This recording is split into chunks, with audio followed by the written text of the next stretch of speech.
Growing plants is getting harder, more expensive, more complex, increasingly more difficult. I'm Chad Masura, CEO and founder of Rosie, and this is How We Grow. Today we are joined by Diane Blazek, Executive Director of National Garden Bureau and All America Selections. Diane works at a unique point in the horticulture industry where plant trials, breeders, growers, retailers, and consumer gardening demand all connect. Through National Garden Bureau and All America Selections, she helps promote plants, support trialing, and highlights varieties that perform well for gardeners. In this conversation, we'll explore how plant trials and consumer trends shape what growers produce and what gardeners buy. We'll talk about what makes a plant truly garden-worthy, how trial results influence the industry, why cabbage weirdly blew up this year, and ultimately how growers can better understand the consumer side of horticulture. Hey, Diane, so excited to have you on today. Thanks so much for joining. I'm looking forward to this conversation. Well, I'm very thrilled and honored that you invited me, so I'm looking forward to our conversation. Same here. So yeah, I think just to kick things off, for folks who may not know what the AAS is or even, the full process behind it, just like give me the broad strokes. Like, what does the All American, Selections actually do, and what do you do within that org? So first of all, we're a nonprofit organization, which I'm not sure a lot of people understand that. And in a nutshell, I say we are a plant trialing organization. So we've been doing this since 1932, believe it or not. So we've been around almost 100 years. And what we do is we take new, never before sold varieties from the industry's breeders. We distribute them out to our volunteer judges, and they grow them, they observe them, they taste them in the case of edibles. They're really critiquing them to see if they're new and different, because when the breeders submit something to us, they have to outline, they have to write a little sales pitch, like what is new and different about this variety. And that's the traits that the judges judge on. And then, we get all these scores in and we get to do this mathematical equation. And if it scores here, it gets to be a national winner. And if it really scores well, it's a gold medal winner. Awesome. And what does it take for a plant to become a gold medal winner? Like, what are some of the things that you're looking for? Well, for a gold medal winner, it really has to be like a breeding breakthrough. There hasn't been anything like it before. So it has to get like almost perfect scores. But a lot of the things we're looking for are things that are going to make that variety more successful in your garden. So what we're doing is we're really looking for traits for the home gardener. For example, more blooms, bigger blooms. You don't want to plant a petunia with 2 flowers. You want to plant it with 200 flowers. So we're looking for more blooms, bigger blooms, different bloom colors, patterns. When it comes to vegetables, we're looking for things like higher yield, more disease resistance, bigger fruits, smaller fruits. It might be different colorations that make it unique. That, again, is like some of the top things that the breeders are working on.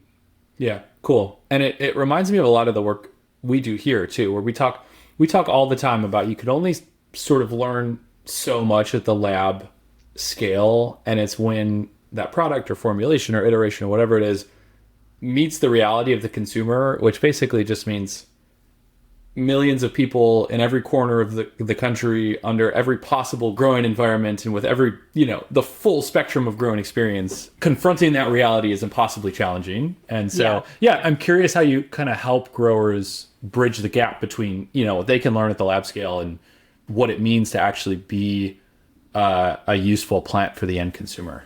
Well, I think one of the things you just said is key is, you're looking at it in a lab and then, well, how is it going to do in the Pacific Northwest versus down in Dallas versus up in Canada? So once you've produced a new plant, and of course, all the breeders do their own trials, but they won't be in near as many locations as what All America Selections does. So, we operate through all 50 states and all through Canada. And depending on what the trial is, we'll have a good 25 to 40 different trial sites. So that means that that individual variety is really getting put through its paces. And, it's not only um, temperatures, climate differences, soil differences, but also just habits of how some people garden versus others. And we tell our judges we would like for you to treat it like a home gardener. Of course, these are professionals and they're going to say, "Well, I know I need to water this or I know I need to fertilize this." So they're probably a little bit above the average home gardener, but still we don't want them to over pamper it. We want to see what the real product looks like. Yeah, totally. How does one become a judge? I mean, that sounds like a pretty fun. I guess it's not technically a job, volunteer opportunity. Yeah, it is a volunteer, and for the most part it's word of mouth. Like, let's say we look at our map and we say, "Oh, the Great Lakes area is missing 2 judges, and so who do we have?" So it's word of mouth by judges getting referred, because it can't be somebody new to the industry. They have to have trialing experience. They have to kind of be known for their trialing expertise. Typically, their job will include some sort of trialing, or maybe they're a breeder, or maybe they're a grower and they've been doing this for 20 years. So we do have an application and approval process for our judges. It goes through our judges and trials committee, and then it gets approved by our board of directors. And then we usually try to start off the first year because we have 7 different trials. So it's like, I'm not going to throw you out there and have all 7 trials. So we'll usually let you start with 1 or 2 to get started. We have meetings for our judges. We have get-togethers in the summer where the judges can get together and network. So it is definitely a learning process, because there are things about the AS trials that are different than, how most people trial for their own purposes, depending on what their job is. Yeah. Like what? What are some of those differences? Well, like a breeder. We have breeders that are judges, and a breeder is going to be looking at 10 double white zinnias, and so they're really honing in on this and this and this and this. Whereas when they're looking at an AAS entry, it's like, okay, well, this is a new white zinnia, and we're going to compare it to what else is on the market. And so they're really just saying, okay, is it better than this, instead of fine tuning to a 16th of an inch about how big that flower petal is. Breeding is way more scientific than what our trials are. Yeah. And so with that in mind, as growers are trying to understand and interpret the results that you guys are providing, how should they think about it? Like, what are some of the key differences between, the data that they're getting from their trials, and then obviously it's probably pretty different when it confronts the reality of the AAS. So yeah, what does that kind of look like? So I would say, first of all, when they're looking at our press release or our website and they see a new AAS winner, my first bit of information is, it's already been trialed. Look at our list of judges. It was probably trialed down the street from you, or, down the state from you. So when I'm talking about AAS winners, I like to explain to growers and retailers and brokers, these are, well, our tagline, tested nationally and proven locally. They've already been tested and trialed by 40 some experts. So you can go ahead and spend the time and money to trial it yet again, which in all honesty, if a grower is doing it, they're probably doing production trials, not field and garden trials, which makes total sense because they have to know how to grow it. But we take a lot of the work out of the process for you. So you can rely on the work that everybody else has done. And if they have evaluated it and says it's a great performer, you can also look on our website and see the comparisons that it was grown next to.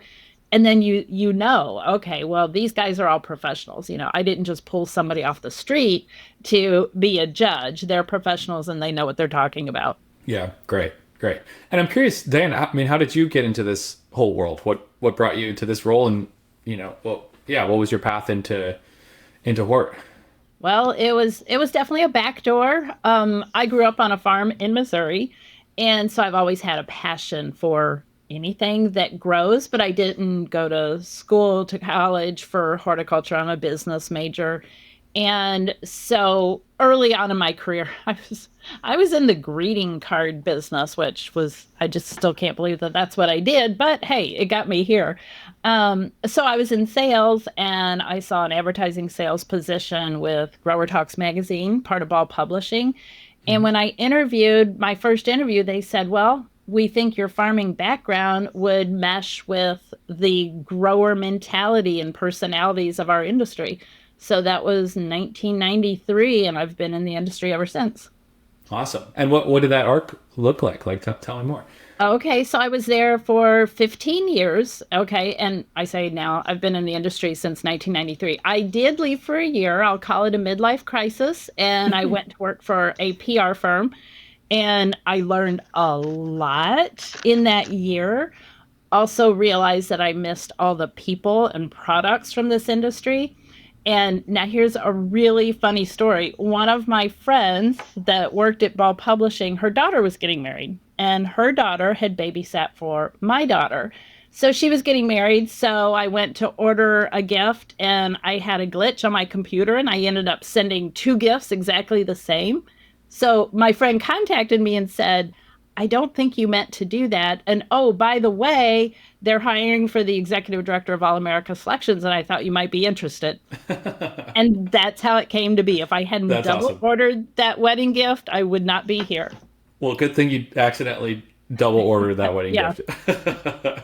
That's awesome. And you were mentioning kind of your love for the products, the people and the products of this industry. I couldn't agree more. I'm curious what you're seeing on the ground. I think you have a pretty interesting vantage point for what some of the trends have been and maybe where some of the trends are going. I'm curious, what are you excited about? What are you seeing? How should growers be thinking about, what's coming in the pipeline, all that fun stuff? Yeah, it's really interesting, thinking back to 1993 and some of the things that were going. The industry has definitely gone through a lot of changes, a lot of consolidation. I am typically a person that always looks at things with rose-colored glasses. So I say, well, for every consolidation, there's room for yet another small breeder or Hmm. entrepreneur to, fill a niche. In fact, I just had a call last week with somebody with who's breeding in his backyard. Very interesting product. Hopefully, he'll have an AAS winner. So that's a perfect example. Yeah. And so I think, it's just the ebb and flow of how things get big, how things get small. We have a lot of new products, and then some shake out and are successful and others are not, and then maybe a company gets rid of them, and then again it's like, oh well, here's a new use for something. So there's an interest in gardening that will continue. I think we just have to stay on top of some of the trends. What happened during COVID. Oh my goodness, everybody started gardening and doing sourdough and bike riding and growing their own hops for beer. So I think we have to continue to make things easier. And I think I'm circling back Hmm. to answer one of your questions. What are the breeders working on? What are the growers working on? They are working on or continue to work on things that are easier for the home gardener to grow. They're not breeding things that take longer to yield. They're not breeding things that take more fertilizer or more water. They're breeding things that take less inputs, just so that, even if we ignore them or go on vacation, there's more of a chance that it will still look good when you get back. Yeah, definitely, definitely. And have you seen there? I think to that point, be kind of a disconnect between what works at the trial scale and then what ultimately sells at retail. I mean, does it sort of come down to what you were describing, or have there been places where you've been surprised, like you expected this to sell like hotcakes and it didn't, or vice versa? Yeah, what does that look like?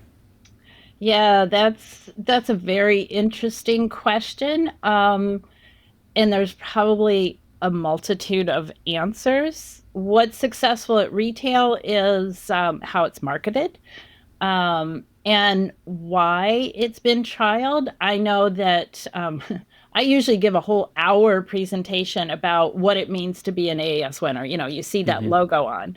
And it just feels like if people don't understand why a product is out there, then they won't understand why they should buy it. I have a lot of friends and have heard a lot of people say, oh, I had this geranium and I used to grow it in 1970 and it was awesome, but I just can't find it anymore. Well, take a car that was popular in the 70s that's no longer popular. There's a reason. There's new and better things that come out. And so I think part of it is just education. Part of it's marketing, but marketing through education about the industry, about how and why new varieties come out, about why varieties are discontinued, that Yeah. will help them understand why they need to pay attention to some of the new stuff. It's not new just because somebody wants new. There's something good about it, and that's why it's on the market. Definitely. Yeah. And does that ultimately relate to sort of following where the home gardener is going and where those trends are shifting? I mean, you implied a little bit about that with, all the COVID craziness, but I'm curious, what if you're seeing those shifts play out and ultimately how that's driving kind of grower decisions. Yeah, I think it is driving breeder decisions. Now, it's interesting because what happened in COVID, and if somebody reacted to it, the length of time it takes to produce something, be it, a seed annual or a tree, it doesn't happen overnight. So Right. the breeders really can't focus on trends. But like I say, they're focusing on things that make it better. Sometimes it may just be something really cool and unique that they've been working on and they introduce it and they hope that it gets interest. Sometimes it does, sometimes it doesn't.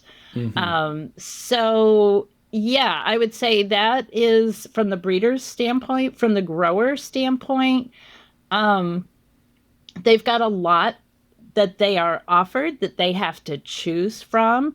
And they just have to know their customer. Yeah. Are they selling to mass merchant? Are they selling to independent garden centers? Are they selling online for mail order?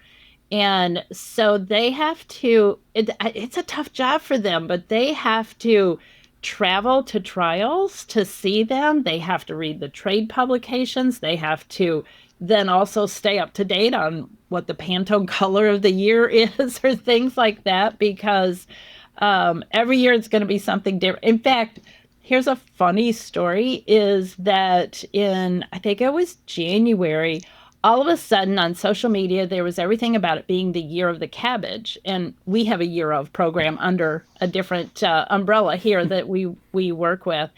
And we were like, year of the cabbage? What are they talking about?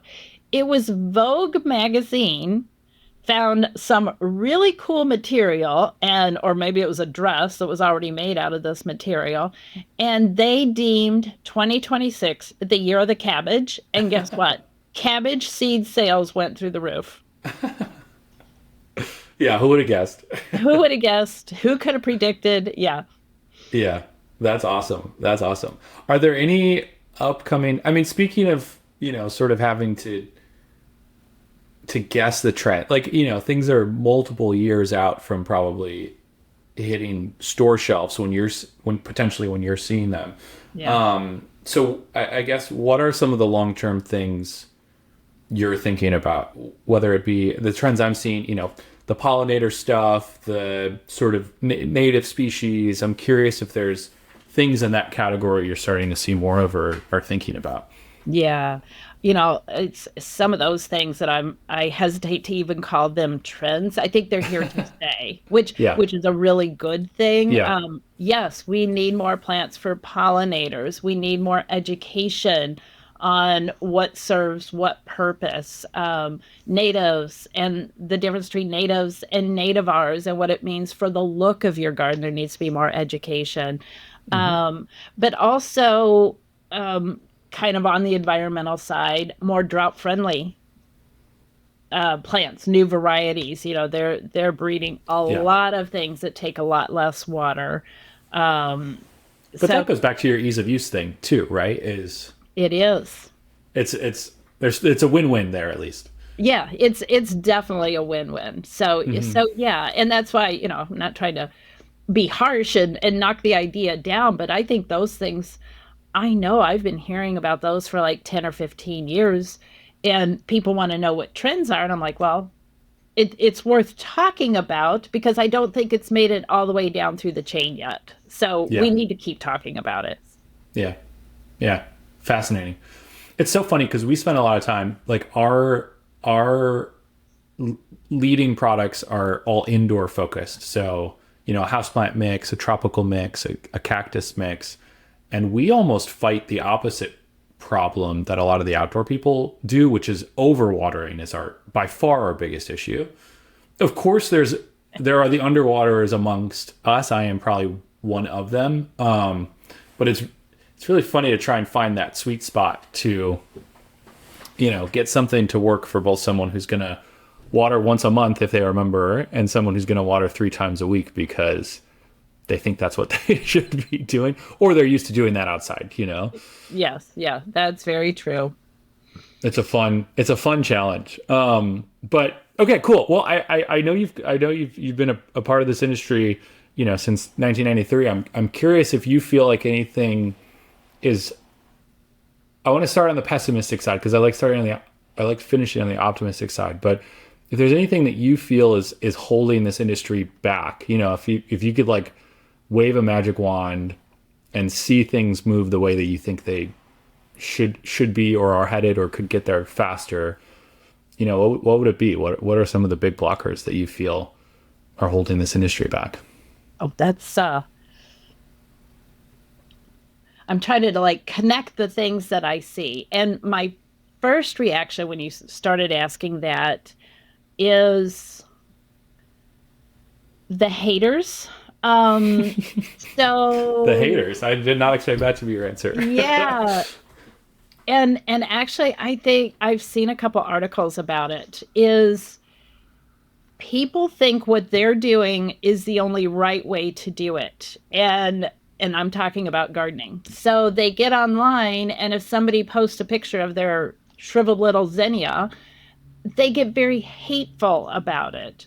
Or, there's a very divisiveness between natives and people who want to plant cultivated species. And we just introduced a pollenless rudbeckia. Well, we've got haters about that. It still produces the nectar, but not the pollen for those of us with allergies, And so I think, and this is not at an industry level, this is at a entire continent level or world level, is why do we all have to hate so much? We're talking about beautiful plants that might feed you or might feed the pollinators, and hopefully they will improve the environment in your yard. So why can't we all just work together instead of nitpick and think that our ideas are better than somebody else's? So it's just a hot topic with me, and because we're so active on social media, it's a very hot topic because definitely, everything you post, you're like, okay, how many haters are we gonna get today? What's gonna happen now? Yeah, definitely. Yeah, it's a challenge. I think. We get a fair share of that too. I end up responding to a lot of our customer emails and questions and all the social media stuff, and I will say almost 9% of it is super positive, or people trying to be better and understand and learn. But yeah, for sure, there's those 1% of people who like to throw up a fuss, and I don't know, killing them with kindness usually works pretty well. Yeah. And so, I keep saying, well, just talk to your neighbor, talk to your local garden center. Don't go online to Facebook and post something and then say, unless you're going to a really reputable source to ask questions, it's just, I'd rather get advice from somebody I know and trust than some random AI. Oh my goodness. Did you see today the hosta that had peacock feathers growing out of it, and they were selling seeds for the hosta that had peacock feathers growing out of it? I did not see that. No. Don't go look for it. You'll just get very irritated. But okay, so that's I wanted to start on the pessimistic side because now I want to hear the optimistic side. Like, what what are the things you get really excited about when you think about the future of this industry? Yeah, what makes you optimistic about the future of hort? Um, well, and I just said social media, but at the same time, our connectivity can be a source for good information. And so I'm optimistic that more Yeah. and more people are going to see the value. I mean, we learned a lot. I mean, think of these 5-year-olds that went through COVID. When they become a 35-year-old, hopefully they'll remember. They're going to be really busy. They won't own their own home, but maybe by the time they're 30, they will reflect back on what a great experience it was. I remember my dad showed me how to grow my own lettuce, and it was so Hmm. good. So I feel like there is a You lot mean more. cabbage? Yes, that yeah, cabbage, right? That there is more connectivity Yeah. to the outdoors and nature. And again, thankfully, kind of COVID, because we had to get outdoors. We couldn't stay inside next to people. So I'm hoping that that kind of has a wave of influence of people understanding, okay, I can grow this indoors and I can grow my own food outdoors and I can help the pollinators and I can improve my the resale value of my home if I bump up, the shrubs that are outside. So for us as an industry, it means educating and circling back to, yeah, it might be online, but we got to have good trusted sources instead of some of those that I was quoting. Definitely. Well, I love that. I think that's a wonderful place to end this conversation. So yeah, Diane, if folks are curious about what you're working on, want to follow along, want to learn more, where would you point them? We have two websites. So the one with All America Selections is aaswinners.com, or you can just Google All America Selections and you'll find our website. And that's where you'll find all our winners and everything. And then our other organization is National Garden Bureau, and that is ngb.org. And we didn't even talk about that. Give us the quick high level on NGB. Um, We're having too much fun talking about varieties. I know, I know. Well, NGB does a lot of varieties also. So we educate and inspire. So when you go to our website, I dare you to not find a plant you want to grow, because we work with all of our breeder members. We feature their new varieties. We feature combos. We have blogs out the wazoo. And all of them are just very inspiring and going, I didn't know that existed. I didn't know they made that in that color. And so that's really what National Garden Bureau does. Yeah. Awesome. Awesome. Well, I will certainly check it out. I super appreciate you joining and chatting with me today. And yeah, I hope you have a great rest of your day. Well, thank you. It was very fun. Thank you. Thank you, Diane.